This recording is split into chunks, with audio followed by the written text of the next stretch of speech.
Chef के हाथ में एक स्टील का चाकू था और उसने जल्दी से चाकू से मछली को 7 बार काटा। फिर उसने अपनी नंगी हाथों से 3 उंगलों वाली मछली को बर्फ की प्लेट में रखा और मछली के शरीर के साथ खींचते हुए उसकी हड्डी को पूरी तरह से अलग कर दिया। फिर उसने नाखूनों से मछली को हल्के से छुआ और मछली को दूसरी ओर फेंक दिया। इसके बाद ए फैंग ने मांस के कांटे निकालने के बाद चीनी खाने की विशिष्ट क्रॉस कट चाकू तकनीक से मछली पर तेजी से कट लगाना शुरू किया। फिर चाकू ने मछली की पूंछ को काटा। मछली का मांस आधा हो गया और मछली को उठाकर छोटे टुकड़ों में काट लिया गया। हर टुकड़ा समान आकार का था। फैंग की अद्भुत चाकू कला देखकर मैं ताली बजाने से खुद को रोक नहीं सका। एक प्रसिद्ध शेफ के रूप में फैंग ने चून फैंग में अपनी रेस्टोरेंट की जी खोली थी। उनका सिग्नेचर डिश 3 कप चिकन ऐसा था कि हर दिन लोग चुप हो जाते थे और लंबी लाइन लग जाती थी। इस डिश को लेकर कई मीडिया रिपोर्ट कर रहे थे। किसी ने नहीं सोचा था कि इस दिन की जी को अचानक 3 स्टार मिशेलिन रेस्टोरेंट मिल जाएगा।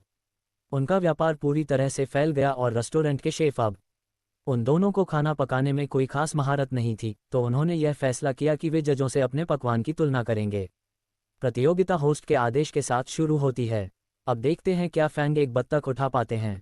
आंतरिक शक्ति के बल से बत्तख की हड्डी टूट जाती है और फिर एक छोटा चाकू बत्तख के पेट में डाला जाता है। फिर बत्तख को जोर से खींचते हुए बत्तख का मांस हड्डी से अलग हो जाता है। ए फैंग की चाकू कला देखकर दर्शक हैरान रह जाते हैं। फिर बत्तख के पेट में सभी तरह की सामग्री डाली जाती है। इसके बाद एक चम्मच शोरबा डाला जाता है और बत्तख का शरीर पूरी तरह से भरा हुआ हो जाता है। जब सारी सामग्री डाल दी जाती है तो ए फैंग एक खुशबूदार कमल के पत्ते से पूरी बत्तख को लपेटते हैं और बाहर से इसे मोटी परत में नमक से ढक देते हैं। इस समय दर्शक ये देखने का इंतजार कर रहे थे कि क्या होगा, लेकिन ए फैंग अचानक गायब हो जाते हैं।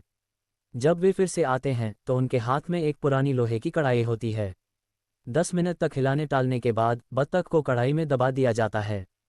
फिर उसे हल्की आंच पर पकाया जाता है और बत्तख को चॉपिंग बोर्ड पर रखा जाता है, जहां एक टुकड़ा बत्तख तैयार हो जाता है।